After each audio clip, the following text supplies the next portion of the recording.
Hi, welcome to the next episode of Road to Wrap. I'm sure you saw over the internet all these cool designs wrapped on fancy cars, right? I'm also sure you wrapped one or you're going to, but have you ever wondered how they are made? In today's episode, I'm going to talk about the technical aspects of designing using the 2D software. Let's go! Our example livery will be my private car, well, actually my wife's car. And with this one, it took me a little while to figure out what the design will be. At first I was trying to design some sort of abstractive futuristic livery, but the problem was my wife didn't really like it.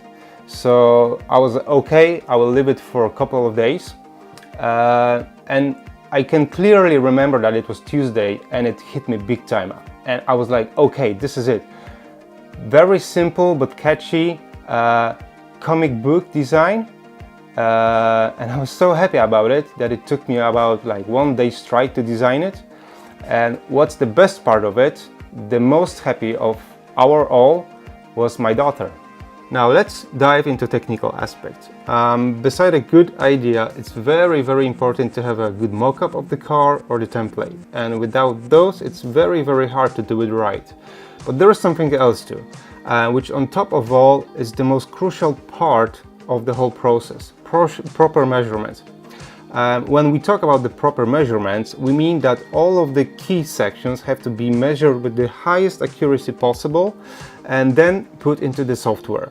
So we can be sure that the design will be 100% perfect with our car body. The dimensions we will need are rocker panels corner to corner, bonnet middle from edge to edge, corners on top, corners at the bottom, trunk between corners if possible, or when not, rear lights, roof edge to edge in the middle, between corners in the front and in the back, bumpers corners to corners.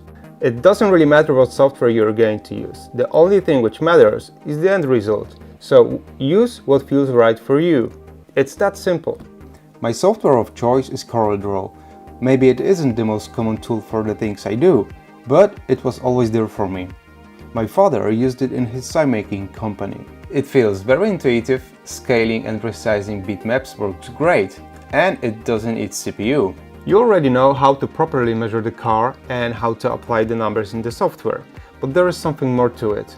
Car is a 3D object. Software is 2D, and that brings difficulty to the table. The joint sections like bonnet versus front fenders, bumpers versus fenders, and/or trunk and bonnet. These car body parts are most of the times raised, pushed out or in, collapsed toward the edges. Let's imagine a flat sheet of vinyl rolled out on the car. The installer will either has to stretch it a lot or slightly shrink it if the vinyl will allow him to do so. And all that has to be taken into consideration. You will have to figure out how much the design has to be press-shrinked beforehand, so when stretched it will match the joint sections perfectly. Where to redesign or replace the graphics, so when wrapped on the body it will fall in places as planned on delivery.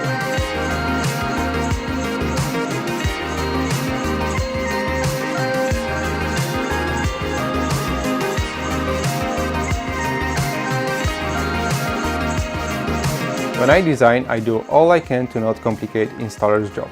When you're both installer and designer, your work is much easier in my opinion. If you are designer sending files to the other side of the world, that's your 50% of responsibility to make the wrap successful. The other 50% belong to the installer. You have to take all of the information from the previous points into the account. That's a huge part of the experience, which is a must to become a good automotive graphic designer.